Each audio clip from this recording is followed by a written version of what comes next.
Okay, so in the last class we studied, we looked at various ways of defining derivatives with respect to a vector. In this class we will look at integration with respect to a vector.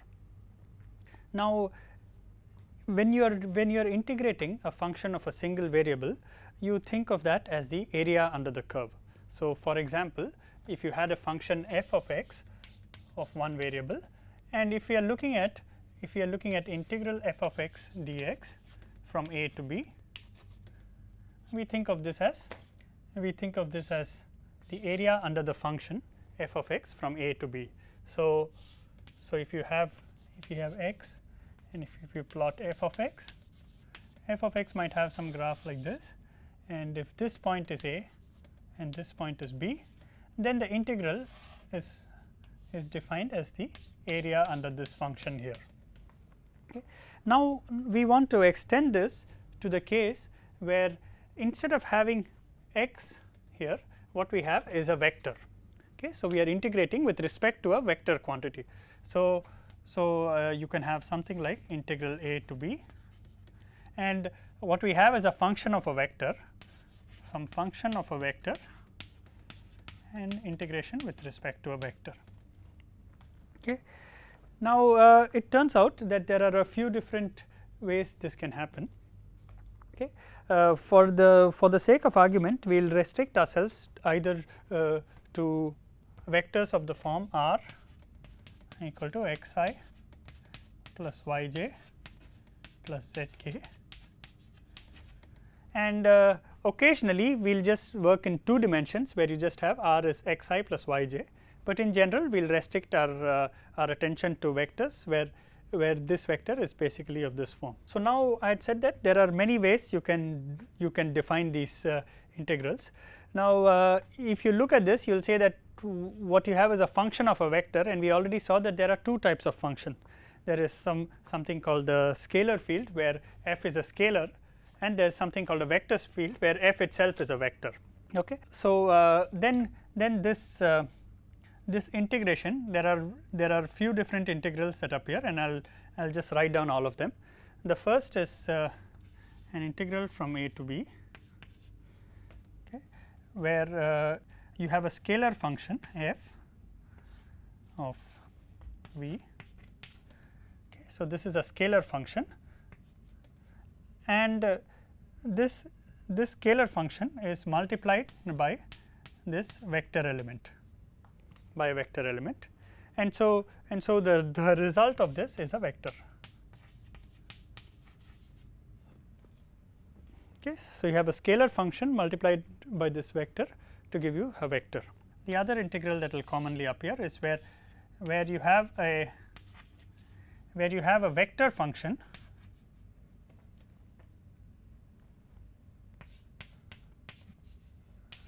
and this is dotted into this differential vector element. Okay, this gives a scalar. Okay, and the third part is where you have a vector function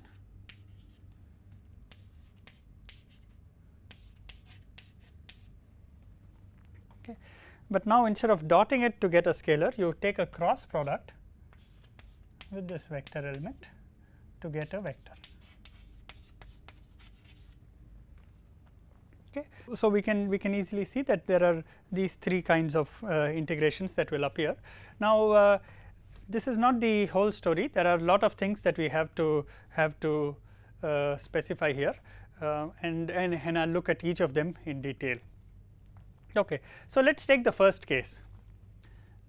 A function of a vector, a scalar function of a vector is essentially a function of x, y, z. Okay. So we are restricting our attention to the case where this vector is x I plus y j plus z k. So, the function of this vector is just f of x, y, z. Okay. So, now we have an integral. I will just call it a to b. I'll come back to the limits of this integration and the nature of this integration, and what you have is your d vector. D vector is your dr vector, okay, and dr is a vector with 3 components. The x component is dx, the y component is dy, and the z component is dz. So, dr is a vector of this form. Okay. So when you multiply these two, you will get you will get 3 integrals, integral a to b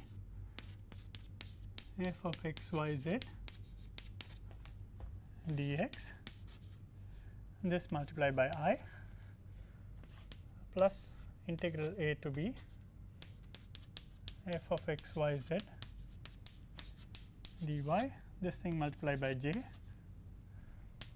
plus integral a to b f of x y z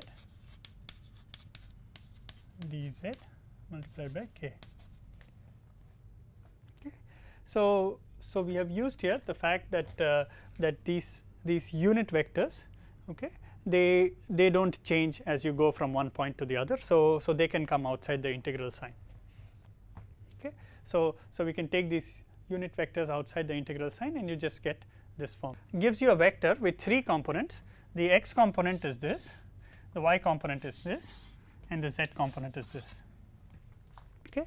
So you start with a function of x y z, which is a scalar function, and you end up with a vector where each component is an integral over one of the 3 variables. Okay. So this is the first type of integral, and now all these integrals are of the form, are referred to as line integrals.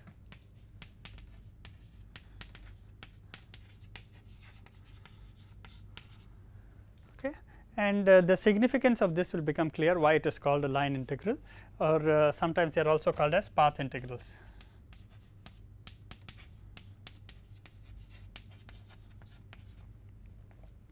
Okay. This will become clear once we think about what do we mean by a and b. Okay. Now, when you had a function of just one variable, then a was just one value of x, b was one value of x. Okay. But now the argument of the function is not just one variable, but it is 3 variables. Argument of the function has 3 components, x, y, and z. Okay. So your point a will have 3 components. Okay. Point a will have 3 components. So for example, a can be 3 components, x a, y a, z a, and b can have 3 components, x b, y b, z b. Okay. So you have 3 components for a and 3 components for b. Okay. Now this is not the entire story in this case, for a very special reason. In the case of a single variable, you just specify the initial point and the final point, okay, and that defines exactly what your integral is. But here, when you have more than one variable, then you have to specify something else. Okay. To see this, you can think of the coordinate system.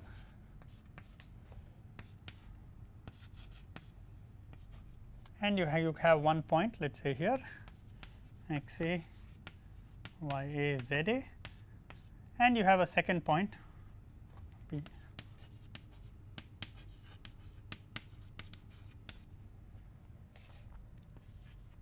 This is a and this is b, and your function has a certain value here. It has a value. Your function f has a value for each point, including a and b.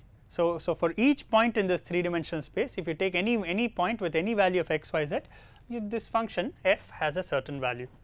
Okay.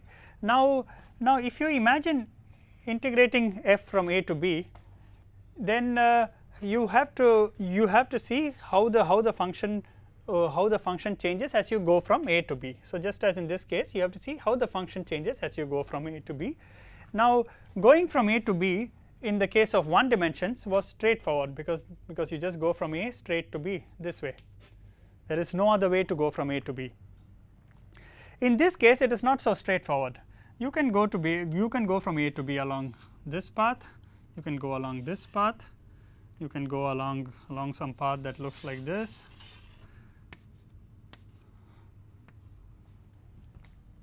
Okay. So, you have various paths for going from A to B, okay.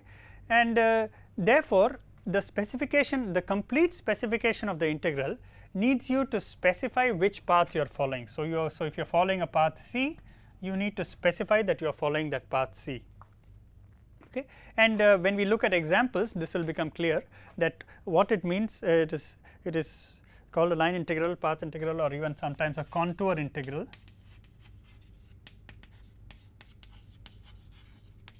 And this basically emphasizes that you are taking a path to go from A to B. Okay. So, it is not enough just to say A and B. A has these coordinates, you have to say B has these coordinates, and there is along a path C. Okay. So, the correct way to write this is A to B along C. Okay. And this is one way of defining the line integral. Okay. So, now the next two definitions will become fairly obvious. The second definition is when your f itself is a vector function. So, f has three components, f of r has three components, f x of x y z, f y of x y z, and f z of x y z. Okay. So, f has three components, and now what you are going to do is take an f and dot it with dr. Now, dr, as I had already mentioned here, has these three components, dx, dy, and dz. So, if I take the dot product, then I just get fx into dx plus fy into dy plus fz into dz. And so this integral becomes, so this is line integral 1, this is the first definition. The second definition has integral, and now again you have to specify the contour A to B, and you have fx into dx plus fy into dy plus fz into dz.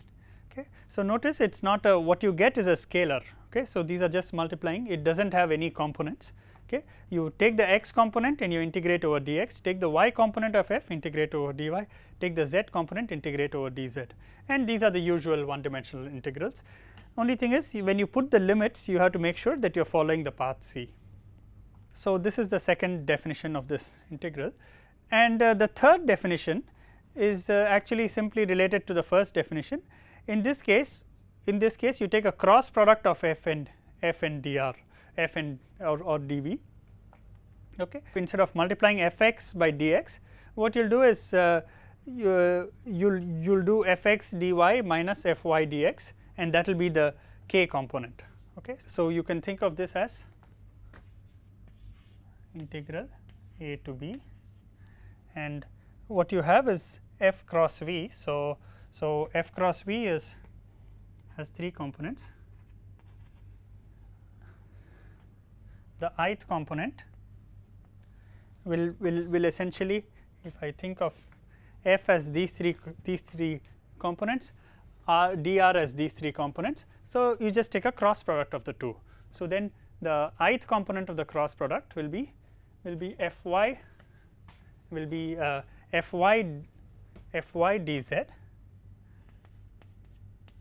fy dz minus fz dy. Okay. So, you integrate fy with respect to z, fz with respect to y. Okay. These are the fx, fy, and fz. And then the jth component will have fz dx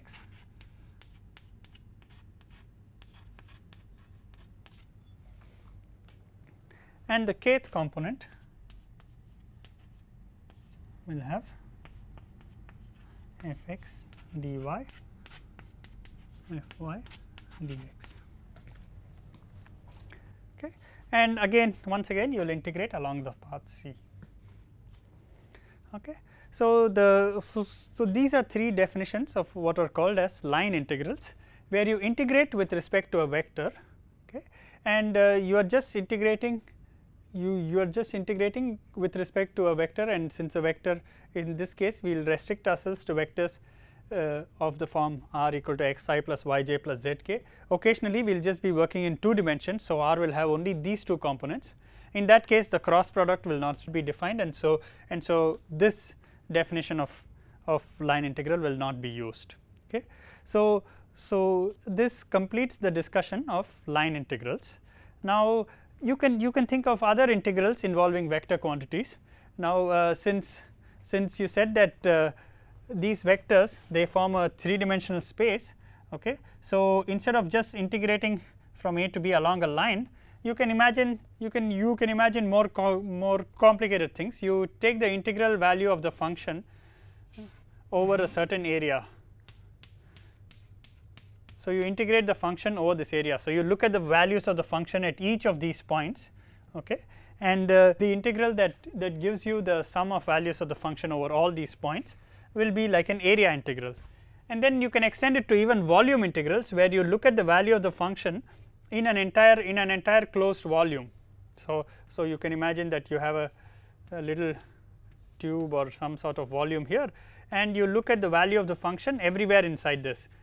So, at each point inside this volume the function has a certain value, and the integral will be the sum of the values over all these points. Okay. So, these are the next two types of integrals we will define. We will define the area integral or the surface integral and the volume integral. So, we have seen various definitions of the line integral, and now the question is where is this used, and it turns out that one of the most important applications of this line integral is to calculate the work done by a force. So, the work done by a force is where force in moving. So, by a force field in moving from one point to another. So, you have a point A to a point B, you move it along a certain path. The work done by this force is given by F dot dr. Okay. So, this is one of the famous applications. What you have here is a force field. So, it is a force field on a particle located at. So, this is the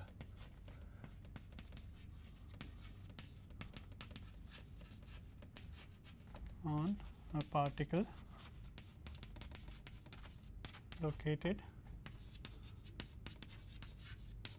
at r. Okay. So, what you have is F4 of r. This has 3 components x,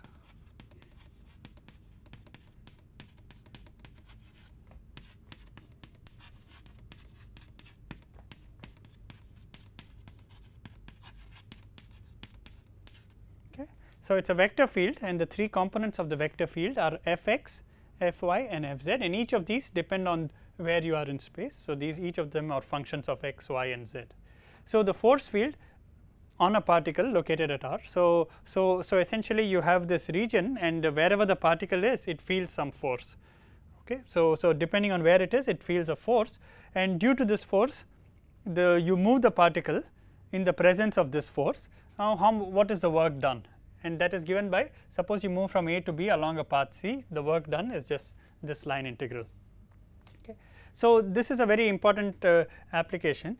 Now, suppose you imagine that here is a particle that is lying in the force field, and the force field that it is lying in is the gravitational attraction of the earth. So, then you can ask what is the work done in taking the particle from here to here. Okay, here to here I am moving against gravity. Okay. So, what is the work done in lifting the particle from here to here? So, this is a simple example, and the way you will do it is you will say you'll write an expression for the force as a function of x, y, z, okay, and you integrate this expression going from here to here. Okay. Similarly, if you have a particle in a magnetic field or an electromagnetic field, then you can similarly calculate this. Okay. If you have a particle in a fluid of varying density, then the force that the particle feels at each point will be different, and so you can again calculate the work done in moving the particle.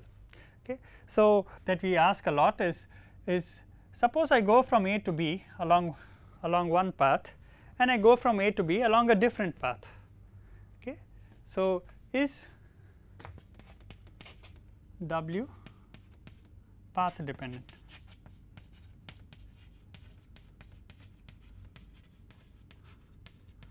So, if I go from two different paths, do I get the same value of the work or do I get different values? Okay, and this turns out to be a fairly important question.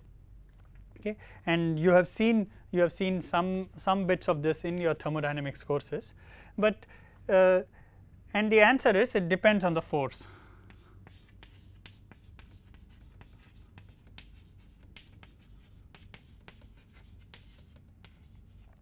Okay, and we'll look at this in a little more detail in the next lecture, but what I want to say is that there are certain forces for which the work is path independent, and there are certain forces for which the path depends on the force.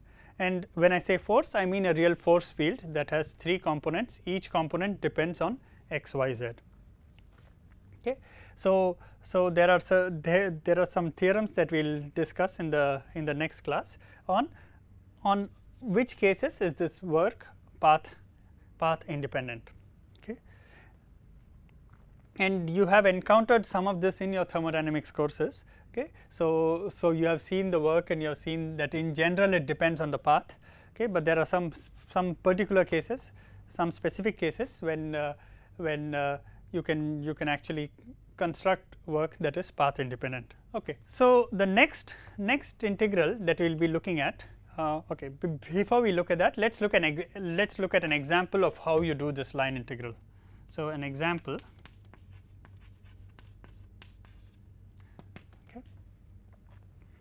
Let us say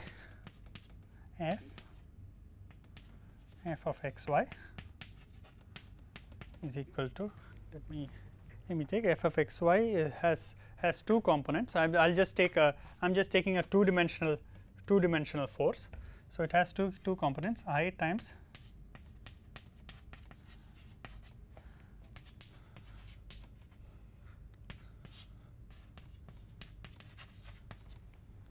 I square.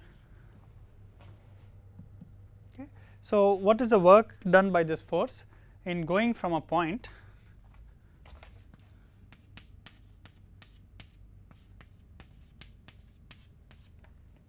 okay, so you are going from point 1 1 to 2 2 and you go along 2 paths.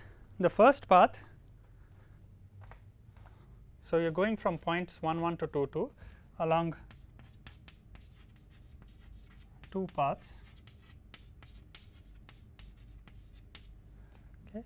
So the first path is 1 1 to 2 1 to 2 2 along straight lines. So you go from 1 1 to 2 1 along a straight line, and then you go from 2 1 to 2 2 along a straight line. So this is the first path. Second path, you go from 1 1 to 1 2 along a straight line, and then from 1 2 to 2 2 along a straight line. Okay, so these are both straight line paths, and you are asked to calculate the work done. Okay, so just to show you these paths, so if you have x and y,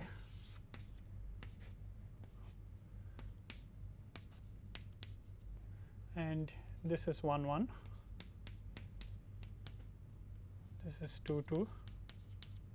So you can go either this way or you can go this way.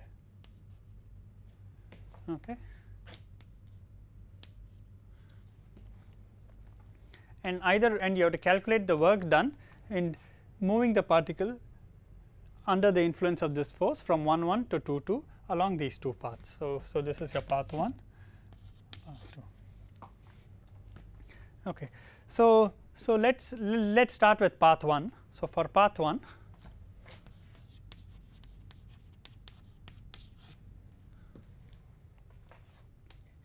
so for path 1 we can write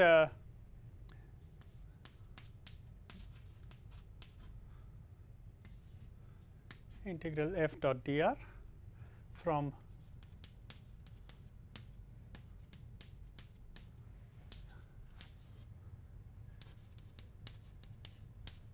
this is along 1 1 to 2 1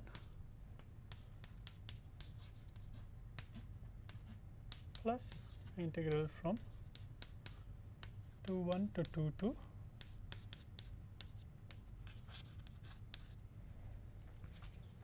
Okay.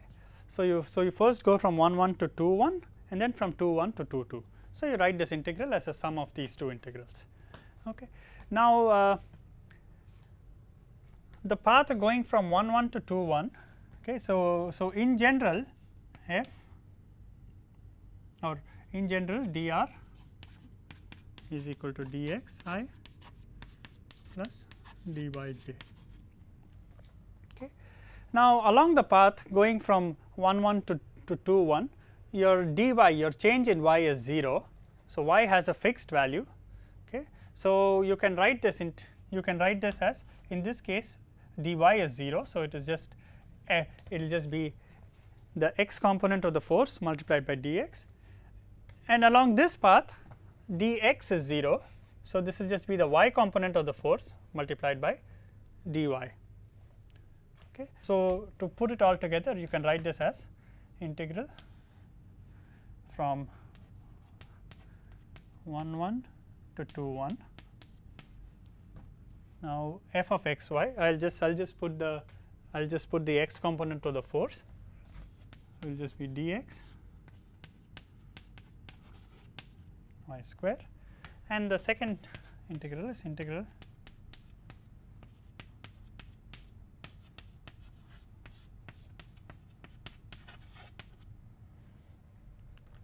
okay.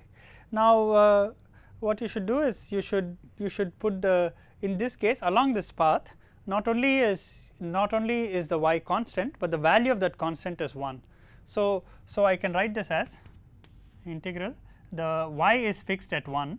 So I am just integrating over x from 1 to 2 dx divided by x square plus 1, and in this case x is equal to 2. So this becomes integral dy, 2 square is 4 y square integral y from 1 to 2, and these are your usual one dimensional integrals. Okay. So the value of this is arctan 2, arctan 1. The value of this is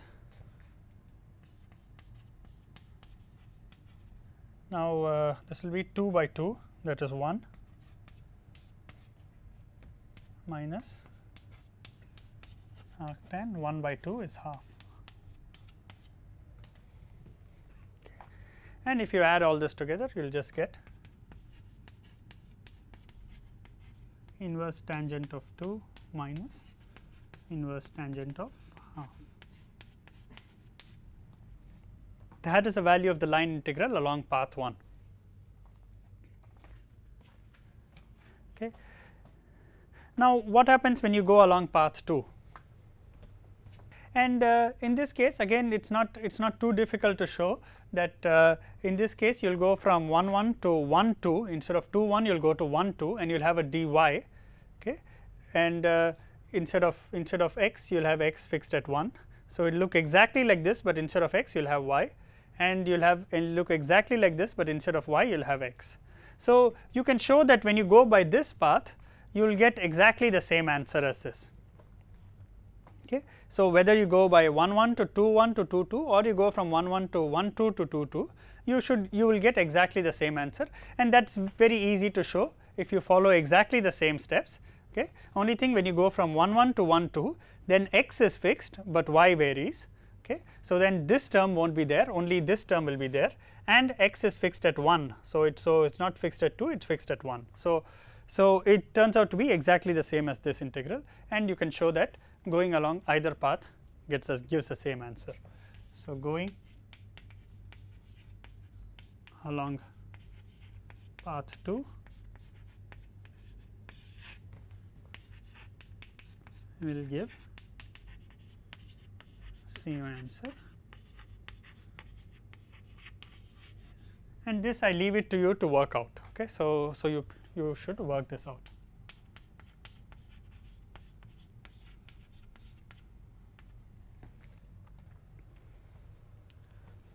Okay, so what we notice is that going along these two paths you get the same answer, but are these two the only paths? And the answer is no. You can consider many other paths. For example, if you consider a path going from 1 1 to 2 2 along the straight line. So, if I call this path 3, okay. So, if I look at path 3 where you go from 1 to 2 along a straight line, okay, and I'll just work out the answer to path 3 now. So, along path 3 the work done will be, in this case both x and y are changing, but they are changing at the equal rate. Okay, it is moving from 1 1 to 2 2, okay, along this 45-degree line, and so both x and y are changing at the same rate. Okay. So, notice that along path 3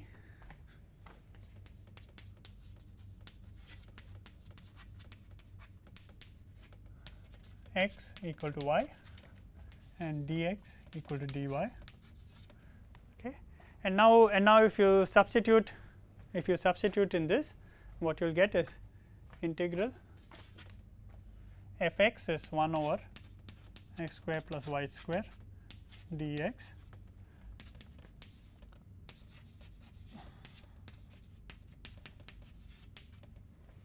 both of them going from 1 1 .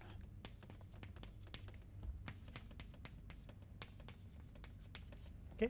So, in this integral I will put y equal to x. So, if I put y equal to x I will get dx over 2 x square, okay, and then this integral will just be dx over 2 x square from x equal to 1 to x equal to 2. In this case I will get dy over 2 y square from y equal to 1 to y equal to 2, and both these integrals have the same value. So, they have the same value. So, this will just be twice dx over 2 x square, okay, and integral from 1 to 2, and if you cancel this you will just get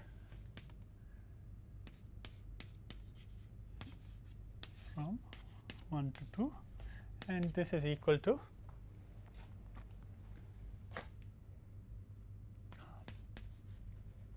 so this is equal to half. Notice that the integral going from path 3 is not the same as going from path 1 to path 2. Path 1 and path 2 had the same value for work, but path 3 had a different value. Okay. So, it turns out that your conclusion will be that this force field is not a path dependent force field. Okay. The work done depends on which path you take. It turned out that these two paths had the same work, but this path had a different work, and in general if you take two different paths they will not have the same work. Okay. So, next type of integral we have seen line integrals. Now let us go into surface integrals.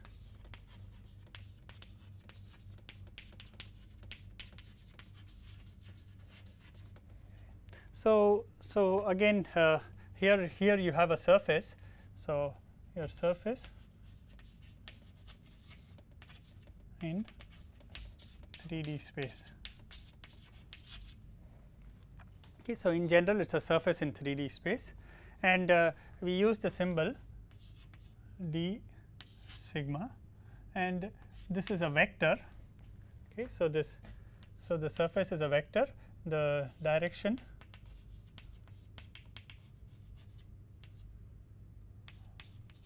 points along outward normal.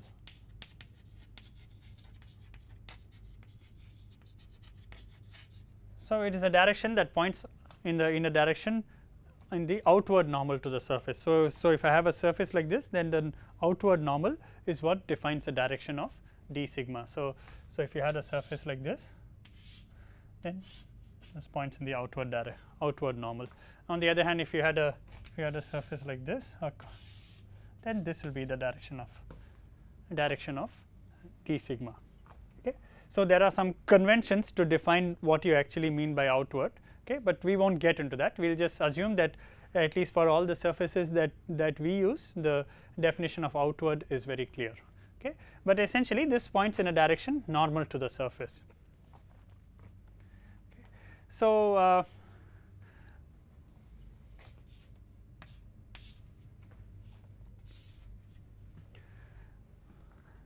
So, now you can again it is possible to define three kinds of surface integrals, and the first integral will be integral over some surface S f z d sigma vector. Okay, so, where you have a scalar field multiplying a vector surface to give you a surface integral. Okay, so the result will be a vector. Okay.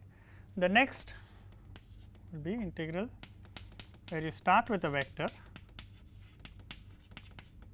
and you take a dot product with this to give you a scalar. And this is the one that we will be using the most. The third integral, we mention it just for completeness, is f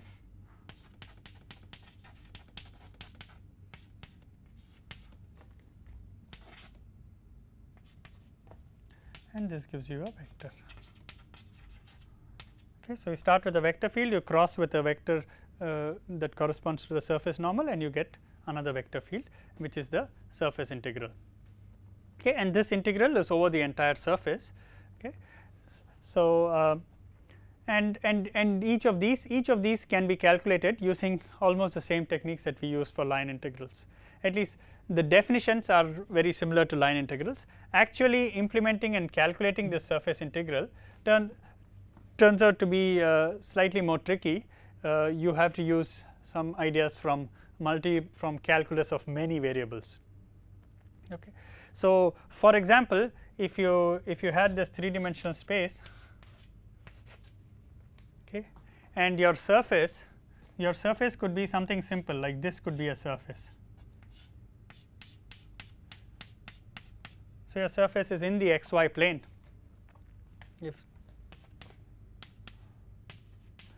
So, your surface is in the xy plane at z equal to 0. Okay. So, your surface is defined as this region in the xy plane, okay, bounded by these points, and it is where z equal to 0. Okay. So, then you have to define the surface element accordingly. In this case, your d sigma will point, this is the direction of d sigma, it will point normal to the surface. So, it points along k. Okay. Okay. So, if you had to write d sigma, what you will write is and along the surface only x and y are changing. So, you will just say you will write d sigma equal to k hat dx dy, and you will put the appropriate limits for x and y, so that you just cover this surface region. Okay. So, it could be something simple like that. For more complicated surfaces, for example, you could take a surface which is the surface of a sphere. So, it is one quadrant of the surface of a sphere, and in that case again you have to define your surface integral appropriately. Okay. So, it need not be such a simple looking surface, it can be more complicated surface, it can be curved, it can be curved in it need not be a flat plane, it can be a curved plane. Okay. And the bounding region need not be straight, bounding region can be curved. So, for example, you can ask what is the integral over the surface of a sphere. So, you have a sphere, what is the integral over the surface of that sphere, and in this case the outward normal at each point will be different. In this case you had just only one outward normal, but here depending on where you are you have a different outward normal. Okay. And in each case you have to use different tools to define to represent your surface. For example, for the surface of a sphere it turns out to be more convenient to use spherical polar coordinates.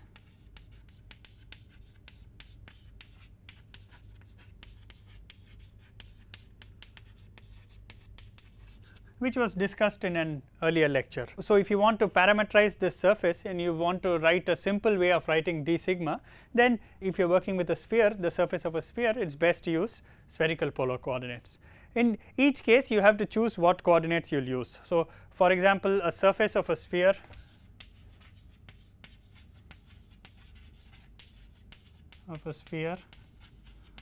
of radius A, okay, and you can show that this can be represented by is the element. So, we look at the element of surface of a sphere, and this element, okay, this element will just be given by, in this case A will be fixed. So, you have A and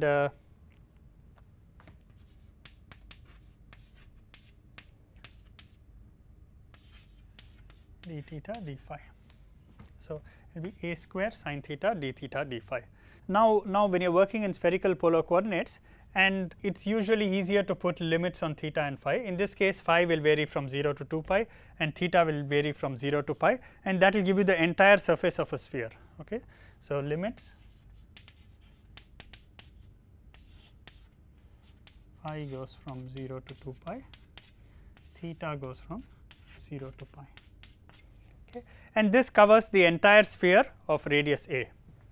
Okay. So, if you want to do this integral, you will, if you want to do an integral over a surface of a sphere, it is better to use spherical polar coordinates, okay, and in each case you will choose the coordinate system that is most convenient for solving that integral. Okay. Now, the third type of integral is something called a volume integral.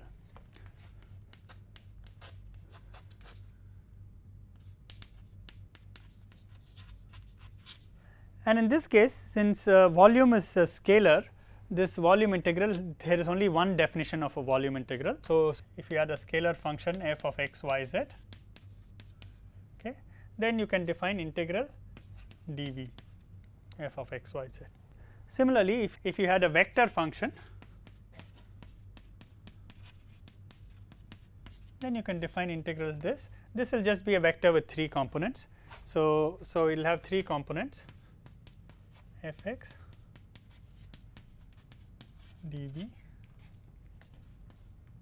times I plus j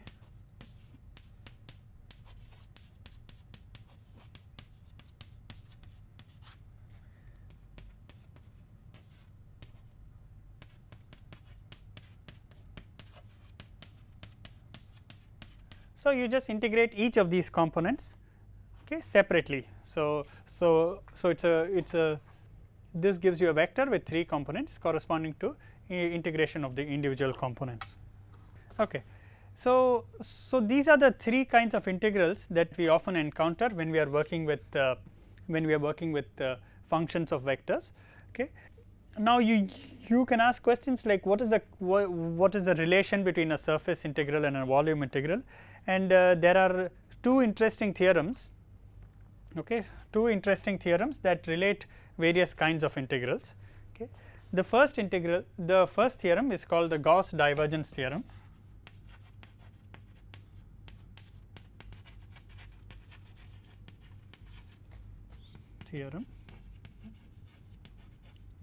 Okay.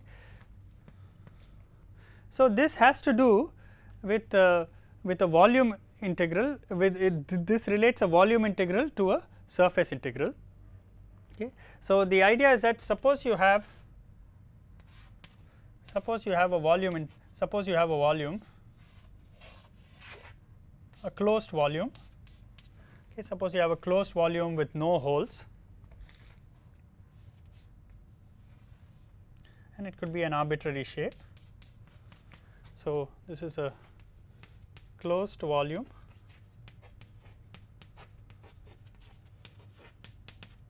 with no holes, okay, covered by a surface S. Okay. So, the surface of this volume is S. Okay. So, you have a closed volume and you have a surface S, closed volume, let us call it V, with no holes, and when I say no holes, I mean I do not have holes here. So, the surface is continuous and the volume is also continuous. So, in this case Gauss divergence theorem relates the volume integral to the surface integral. Okay. So, now if you had any field f, okay, now the surface integral of f dot d sigma over S. Okay, now notice that S is a closed surface that covers the volume V. This is equal to integral over volume V, okay, of del dot V dV or del dot F.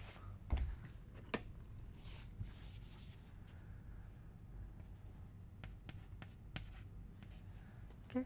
So, if you want to find the if you want to find the surface integral, but it turns out that it is easier to calculate the volume integral, then you just take the divergence of f and you find the volume integral, and that is equal to the surface integral. Okay. But importantly, S should be the surface that encloses the volume V. Okay. So, this is the Gauss divergence theorem. The other theorem is called the Stokes theorem.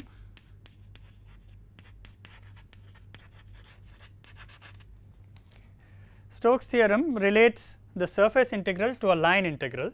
So, in this case you have a surface S,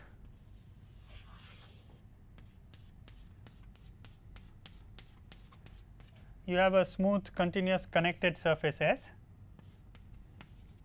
and you have this path C that encloses. So, C encloses S, okay, and both are smooth connected and without any holes. Okay. So, now in this case the Stokes theorem relates the line integral and the surface integral, and what it says is that the line integral over C, this is a closed path f dot dr is equal to the integral over the surface S, okay, but it is the integral of del cross f d sigma. Okay. So, it is the surface integral of the curl of f. Okay. So, it is not related just to the surface integral of f, but surface integral of the curl of f. And these two theorems are extremely useful. Many times it is much easier to describe a region by using the volume, and so instead of doing a surface integral, you can do a volume integral of the divergence. It turns out to be easier to do that in some cases. So, in that case you use the Gauss divergence theorem. Similarly, sometimes it is easier to do an integral over a surface rather than doing this line integral, and so you use the Stokes theorem to go to that. Okay.